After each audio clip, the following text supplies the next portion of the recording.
Let me say something that's going to sting a little. If your business can't run without you, it's not a business, it's a job.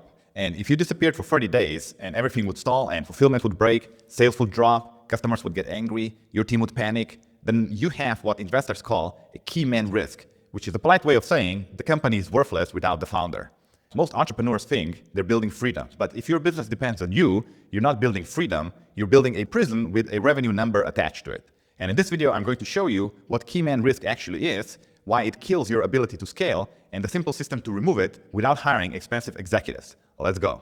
Key man risk is when you are the business. You're the decision maker, you're the sales closer, you're the quality control, you're the product brain, you're the strategist, you're the problem solver, you're the relationship holder, and because of that, the business has no independent value. Value is systems, predictability, delegation, repeatability, transferability. So if somebody offered to buy your business tomorrow and they ask, great, who's running it after you leave? And your answer is, well, I'm not sure. Then you don't own an asset. You own a hustle, and the market knows it, buyers know it, investors know it, and even your team knows it. Because they're still looking at you like, okay, tell us what to do. So how do you fix it? You don't fix it by working less. You don't fix it by hiring an assistant. You fix it by installing something that replaces you, and that's an operating system. Now here's the trap. When your business is small, your brain is enough. You can keep everything in your head, you can improvise, you can just handle it. But growth creates complexity because more orders creates more edge cases, more team means you have more coordination, more marketing means you got more moving parts, more revenue means more decisions. Complexity eats founders alive, which is why so many businesses stall around 500K or 1 million or 2 million, whatever your bottleneck is, not because the founder is lazy or incompetent, but because the founder becomes a human operating system that's being asked to process too much data. And here's the scary part now. Every time you solve something personally, you train the business to need you again. You're not just being helpful, you are reinforcing dependency. You're teaching everyone, don't think, just ask the founder. Don't solve, escalate to the founder. Don't own outcomes, the founder owns all the outcomes. So your business becomes like a car where you're the engine, and the moment you stop, everything stops. Key man risk isn't just a flaw, it's a design problem. So we need to redesign the business. Now, if you want to eliminate key man risk, you need to remove yourself from the business in 3 layers. Layer number 1, you remove yourself from execution. Layer number 2, you remove yourself from decisions. And layer number 3, you remove yourself from relationships and knowledge. So now let's break this down. So layer number 1, removing yourself from execution. That's the easiest one, but most founders never do it. Execution means, order fulfillment, service delivery, content publishing, customer support, operations, onboarding, all the stuff that need to happen in a business. Anything where a task gets done. If you're still doing tasks, then you are the bottleneck. Now here's the method. Number 1, you're gonna map the value chain, which means you're gonna write down every step from customer buys to customer receives results. All the things that need to happen in between. Not what you wish happened, but what actually happens. Then highlight every step that currently depends on you. And that's your key man risk map. Then you're gonna turn each step into a process. Now, you're not trying to write 100-page SOPs. You're creating a checklist, a simple document, a video walkthrough, a definition of what done looks like. Now, once that exists, the business no longer depends on your memory. And this alone eliminates 30 or 40% of key man risk. Layer number 2, you're going to remove yourself from decisions. This is the part that founders don't understand. They think the delegation is basically, here, do this task, right? But the real bottleneck is every decision still comes to you. Your team is executing, but you're still the brain.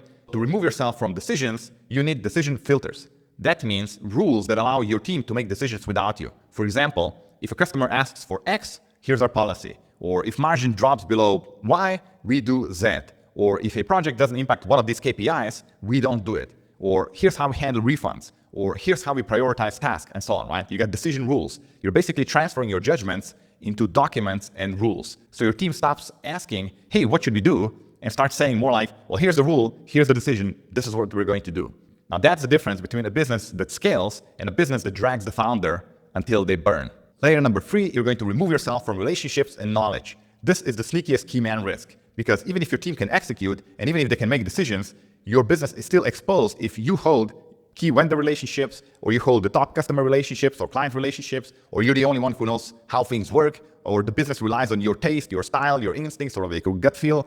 So you need to build something that's called a single source of truth, or a command center, or whatever you want to call it, but one place where everything lives. That means SOP, dashboards, vendor contacts, customer history, project plans, templates, onboarding docs, meeting notes, team members, all this sort of stuff, right? If it's all trapped in your head, it's not transferable. And if it's not transferable, it's not really valuable. And that's what turns your business into an asset. Now, here's a fast way to measure if you're still high risk. Rate your business 1 to 10 on these following questions. Number 1, if I leave for 30 days, revenue stays stable. Just rate it 1 to 10. How true is this for your business? Second one, if I leave for 30 days, fulfillment stays stable. Third one, my team can make 80% of decisions without. Fourth, all core processes are documented. Number 5, no critical relationship is owned by me. Number 6, my business has a clear weekly scorecard of KPIs. Number 7, there's a clear owner for every KPI. So if you score under 40, let's say out of 70, then you're still the product, right? You're the talent in your business. Everything depends on you. Your business is still fragile. But if you build those 3 layers that I talked about, your score will jump up. And once it does, here's what's going to happen. You're going to stop feeling like a firefighter and you're going to start feeling like a real owner. So let me end with this. If your business depends on you, you don't own a business, you own a liability. Key man risk isn't just bad for valuation, it's bad for your life because it means you can't rest, you can't leave, you can't sell, you can't scale, and deep down, you basically already know this, right? So here's the fix again. You remove yourself from execution, you remove yourself from decisions, you remove yourself from relationships and knowledge. Build a business that works without you because that's what makes it valuable, and that's what makes it scalable, and that's what ultimately makes you free.